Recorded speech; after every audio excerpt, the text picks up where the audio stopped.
د ګلستان په علاقه کې موجود هم چې چیرې ګلستان د تیرې 3 دایو سره د جهالت په تور تیارو کې ډوب شوی ولو او دلته د 1 درجن څخه زیات قبایلي دشمنیان نیولې. غریزي قوم سربراه احمد خان اسکزي د ایجوکیشنل سیستم لانچ کړي په ګلستان کې او دلته د تعلیمي تشنګي د پرکولو د لپاره چې سرکاري سکولونه مکمل تباه دي او په کندرات کې تبدیل شوي دي او انفراستراکچر یې تباه دي. احمد خان اسکزي چې چیرې بیرون ملک څخه پاکستان او ګلستان ته واپس راغلی نو د دې تعلیم د فروغ د لپاره کار شروع کړي. دا وخت د احمد خان ایجوکیشنل سیستم د سکول کې موجود دی، د ګرلز سکول کې موجود یم. زما سره احمد خان اسکزي موجود دی. ډایرکټر به د خان صاحب څخه پوښتنه کوم. خان صاحب څه ویل غواړي د تعلیمي میدان د دوباره د فعالیدو د لپاره د اراده او د عزم یې د کم وخت څخه کړی؟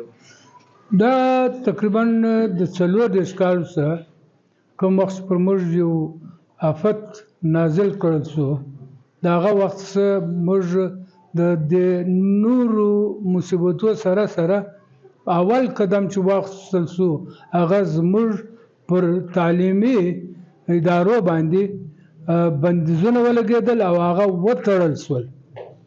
نو موږ په دې پوه شو چې دا تعلیم لږ چې دونه افادیاتو ګټه لري، ولې ما ته خو معلومېدی مګر قوم ته شاید نه معلومېدی. بیا قوم هم په دا پوه شو چې دا تعلیم زما په خیال چې د دې په خیال چې دا یو ګټمن شی دی چې کوم تعلیم نه ولري، شعور نه ولري، آګاهي نه ولري، پوهې نه ولري، نو هغه قوم بیا په شا کې پاتې شي.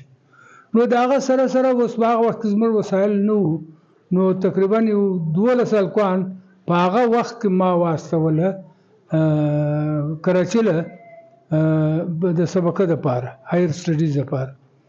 خو سره سره دغه سکول چې د انټرویو د بچیانو سره کولې، دغه سکول په هغه وخت کې 2 کاله کېږي چې ما جوړ کړي.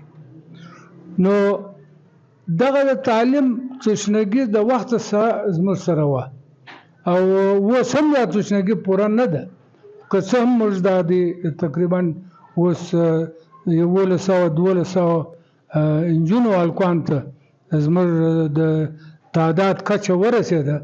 نو اوس هم موږ غواړو چې دا په ضرور وي دا اکشنان دا طالب علمان، او د هغه سره سره اوس کالج موږ جوړو او د کالج سره سره اوس دا زموږ یو دغه روان دی چې د یو یونیورسټي سره موږ افیلیشن واخلو او هلته بیا موږ نرسنګ او فارمسي کورسونه شروع کړو چې هغه کې موږ ته ژر داسې د آمدن ذرایع زموږ د خلکو لپاره پیدا شي چې دوی دغه کورسونه وکړي. نو به د دوی اوس په د باندې په هر ځای کې د دې ډېر ضرورت دی. کالج کلاسز د اوس پروس کال څخه شروع دي. اوس دا د موږ بلډینګ جوړو، بلډینګ تر ډېره حده پورې جوړ شوی دی د کالج. نو انشاءالله دا سلسله نه ختمېدونکې ده. نو دې څه بعد نه بیا موږ کوشش کوو د یونیورسټۍ او د نورو ادارو چې انشاءالله په دا ځای کې موږ جوړ کړو. ډیره مننه. دا و احمد خان اسکزي چې د غریزي قوم سربراه دی، د دې علاقې وطن مشر دی. یقینا په داسې مشران هغه د قبل قابل فخر دی او نه صرف دا زموږ ویاړ دی، زموږ فخر دی چې زموږ د معاشرې د تشکیل لپاره، زموږ د معاشرې د انسانانو د تعلیم لپاره دی دغسې پړیکې کړي دي او خپل علاقه، خپل معاشره هغه د اصول تعلیم د زیور سره اراسته کوي.